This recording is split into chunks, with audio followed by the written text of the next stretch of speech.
Olá, seja muito bem-vindo ao Band Entrevista. Estudos revelam que mais de 80% dos brasileiros não conseguem guardar dinheiro, fazer uma poupança, seja porque não sobra recursos ou mesmo porque não existe o hábito de reservar uma quantia por mês. Com esse recente debate no Congresso Nacional sobre as mudanças nas regras da Previdência, mais do que nunca, reacende o debate também sobre a importância de ter uma renda extra na aposentadoria. Mesmo o trabalhador que contribui anos com a Previdência tem dificuldades para ter uma vida digna na aposentadoria. Estudos do SPC Brasil revelam que 21% dos idosos que já se aposentaram continuam trabalhando para complementar a renda. O que pode ser feito para garantir um conforto maior na terceira idade? A aposentadoria privada pode ser um bom negócio?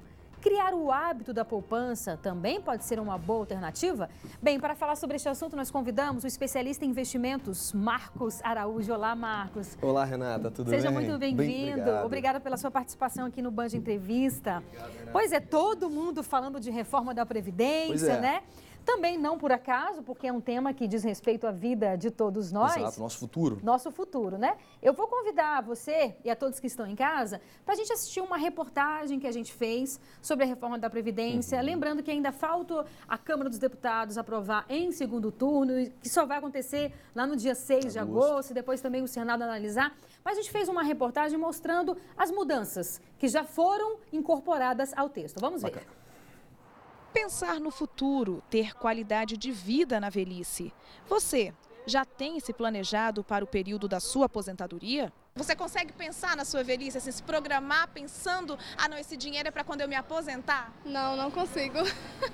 É normal. Muitos brasileiros não têm o costume de pensar no longo prazo.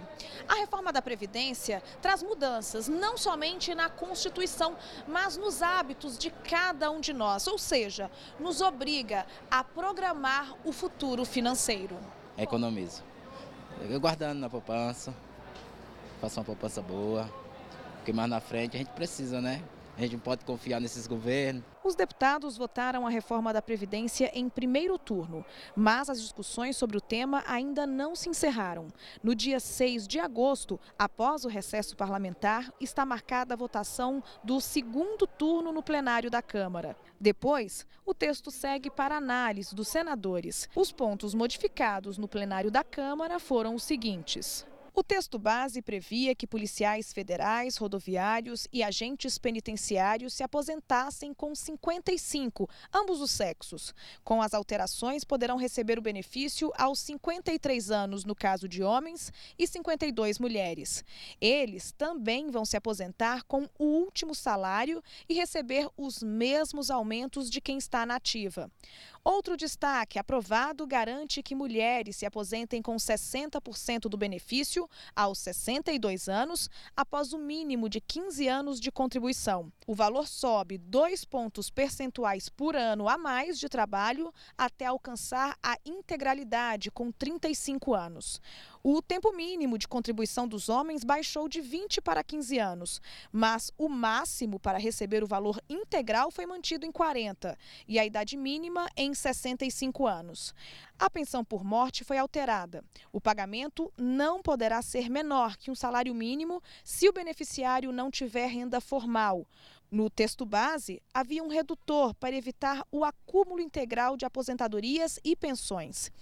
E os professores da rede pública e privada já na ativa poderão se aposentar mais cedo. A idade mínima, que era de 58 anos para eles e 55 para elas, baixou para 55 e 52 anos, respectivamente, com pedágio de 100% do tempo que falta para atingir a idade mínima. Com o avanço da aprovação da reforma da Previdência, é bom começar a se programar desde já. Fazer uma poupança é uma das opções para ter uma economia futura. Sair do período de dívidas para um período de poupança, ele é necessário para a população brasileira. Por quê? Normalmente a gente terceiriza as nossas responsabilidades, inclusive de ter dinheiro na velhice. Por que eu não me preparo para isso? E como eu faço isso? É poupança. Então, quanto mais tempo eu tiver para poupar, menos agressivo se torna isso no meu dia a dia, no meu orçamento financeiro. Mas para quem não fez um pezinho de meia, ainda há esperança. Hoje a gente tem plataformas na internet, corretoras de valores, de maneira simples, gratuita e rápido, todo mundo tem acesso. Simples? Sim, basta ter interesse em se proteger financeiramente. Muito bem, então a gente trouxe o Marcos aqui para nos explicar um pouco melhor. Na verdade, a gente viu que, assim, aquela ideia inicial de acabar com alguns privilégios, na verdade, a reforma não acabou, né? Principalmente dos políticos. Então, tem muitos que vão continuar ganhando aí um alto salário. Então, a gente está falando para a população de mais, de classe média, classe baixa, né? Que a gente vê o teto aí de R$5.000. O brasileiro não tem o hábito de poupar. Esse é o primeiro ponto que a gente tem que tentar mudar, né? Perfeitamente. Antes da gente falar em investir e acumular cada vez mais patrimônio, a gente tem que ser capaz de ter uma receita e gastar menos do que essa receita, né? Com esse hábito de poupar, não necessariamente poupança em si, né? Investir em poupança, se a gente tem um hábito de poupar, a gente pode se planejar para atingir a tão sonhada e confortável aposentadoria, né? Mas para isso, sem dúvida alguma, tem que ajustar as contas. Quanto mais jovem for feito isso, mais tempo temos para atingir um patrimônio ideal, para manter um padrão de vida e por aí vai. Ô Marcos, e aí a gente está falando de uma coisa que é simples, pelo menos na teoria, né? Que é você simplesmente pegar um papel, colocar os seus gastos, não é isso?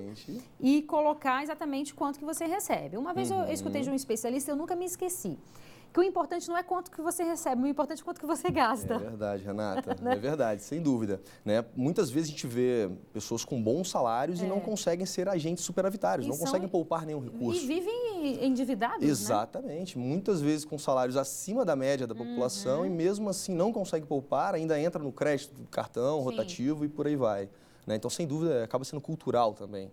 E aí é algo simples mesmo? Quer dizer, de você sentar, de você colocar qual é o gasto que é necessário, qual é o gasto que é supérfluo. Porque a gente vive também numa sociedade de consumo, né? Sim, totalmente. Onde é colocado para você que você precisa consumir, que você precisa gastar.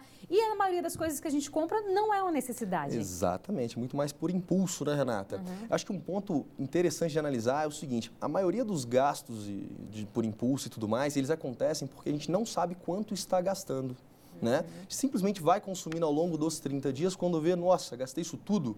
Quando foi que eu não percebi que eu gastei isso tudo? Então, se a gente faz um bom gerenciamento dos seus gastos, das suas despesas e por aí vai, você consegue ver o tanto de coisas desnecessárias foram compradas e por aí vai, né? Eu acho que uma dica interessante, Renata, assim como todas as contas e despesas, compromissos que a gente tem, seria a gente separar logo no início do mês aquele recurso para se pagar.